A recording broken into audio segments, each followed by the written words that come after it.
longest, unedited, most like fastest written poem I ever written. I finished it this morning, like at 5-ish, 4-ish. I had like a weird ass dream and I just started like trying to finish the poem because I knew it was going to be today, like the open mic. And I wanted it to perform it today.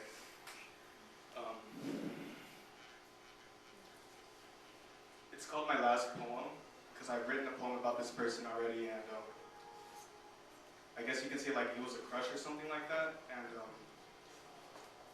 I'm trying to like not move on or anything like that, but just trying to like not forget either, but like just trying to embrace it and just be okay with it. So I call it my last poem because it's the last poem I'm ever going to write about this person.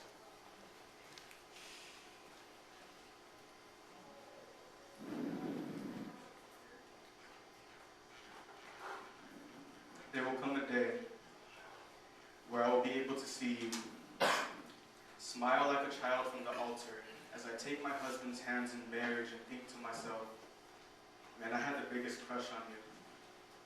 And I'm glad you came to the wedding. And I'm glad you bring Dawson, Vienna, Levi, Mateo, and Bentley, the 5 kids you spoke to me about having. And I'm glad you bring what's-his-face, the military cowboy husband you dreamt about marrying. You return the smile as if there were an imprisoned insider hidden in the crevices of your grin dying to burst out. You haven't changed a bit. And my feelings for you haven't changed at all. I've just learned to live and embrace it, not live and let go because I never wanted to forget the times where I thought you could be the one, and if you added me, I could be the two, and maybe we were just a math problem that just needed each other. But it really takes me back to a time where I thought I couldn't get over you, because you were my first crush. And I can see now why they call it a crush, because crushes really do crush. It crushes to the bone, and I can feel it in my soul. That first look from across the room as you stared into my eyes and said hi, I thought in those 10 seconds of drool, awe, and probably the most ridiculous face to wear, we're really something else.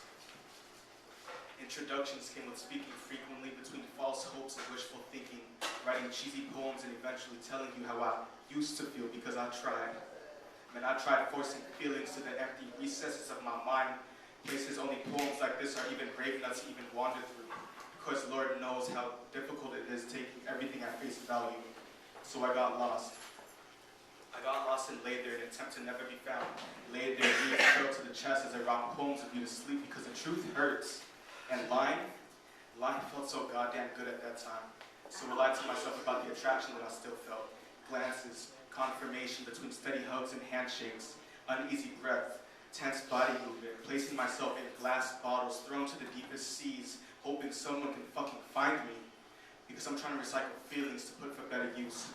Know that I hurt deep inside covers of wrinkled sheets, salty pillowcases, and fucking ice cream. Tossing and turning because I think of you nightly. Man, I need you to know that I burn like cigarettes at 4 o'clock in the morning. I need you to know that I take liquor to the face with your face planted on the taste of stomach acid and dry heaving. Thoughts of you at night must be forgotten so I can finally get you off my mind. So just stop messing with me. Stop toying with my emotions, playing with my feelings, puppets and masters, loyalty attached to strings connected to fingernails which you keep so damn neat. Using me like internet pornography, never buying a full subscription, but you'll browse through the sneak preview. You're a sick pervert. You're getting your quick rub, your quick nut, your quick fix of at least somebody listens to me. You see, a friend once told me to keep this in the friend zone. But zones have limits, so know your limits. And zones have boundaries for that matter, so keep your fucking boundaries and keep your fucking distance. You see, I've already played situations and scenarios, pictured my night can come and save me, but poems like this make me think if you're the one that needs saving. You already know that I like you, so stop inviting me over and telling me to hold your things and stop having conversations with me Monday through Friday at 9 a.m. in the morning to 10 p.m. at night, and stop looking into my eyes for long periods of time, and stop embracing my hugs, and stop smelling like that laundry soap I can never seem to find, and stop being that horoscope that's equally compatible with mine, and stop laughing at my jokes. Stop grabbing my arms, which eventually leads to my hands and pull away. Stop getting into incidents where I feel like I have to hurt somebody. Stop giving me more reasons to like you.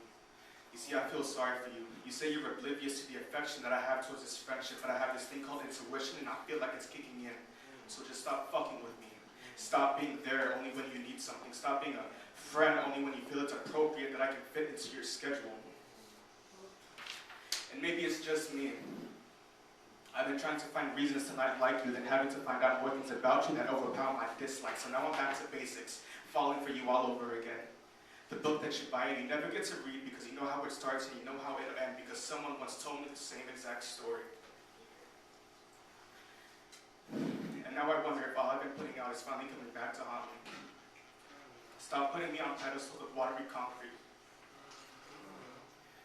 You see, you're just a walking problem with 2 feet and no student to teach. A textbook too difficult to read, a subject people can give 2 shits about. So you remain in classrooms underneath desks where gum lingers waiting for someone to accidentally touch you.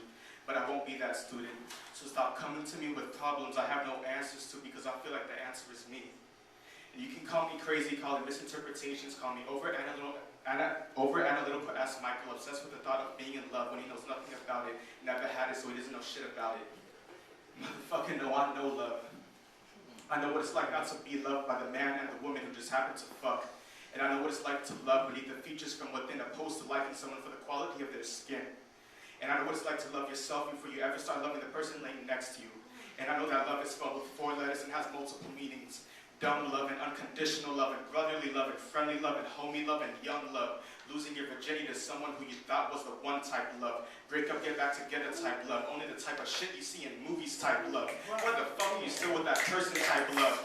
Student on teacher type love and a father raping his daughter type love and prostitute and a pimp type love and domestic violence type love and people and their fucking money type love and sexually active people type love and gay dudes falling for the straight man type love and nice girls falling for the bad boys type love. And I know how to love without the physical aspect of having to fuck.